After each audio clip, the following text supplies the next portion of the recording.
Hola amigos, ¿cómo están? Sean bienvenidos un día más a este hermoso canal. Y hoy les tengo una noticia bastante controversial, porque involucra al ya conocido Alan Garcías y a la empresa Odebrecht. Básicamente este documento especifica de que el mandatario depositará aún más dinero en la ya empresa mencionada. Esto ocurre porque la empresa Odebrecht publicó además de que estará al tanto de los nuevos proyectos que se van a realizar en Lima, Perú. Lo cual es que la gente especula de que Alan Garcías, ya estando en Europa, hizo lo posible para intentar retirar el dinero que tenía en Islas Caimán y depositarlo en este nuevo megaproyecto que va a ser la empresa. Una coima más grande que la anterior.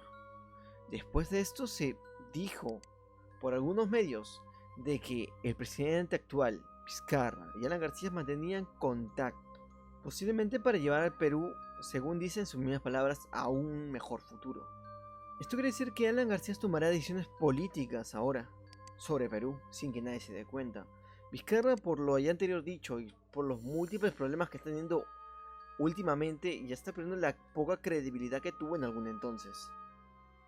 ¿Tú qué crees de todo esto? ¿Crees que todo resultará bien? ¿Crees que el Perú se irá para abajo totalmente? ¿Crees totalmente que Odebrecht está haciendo tratos con Alan García y Keiko y con muchos otros funcionarios de la República?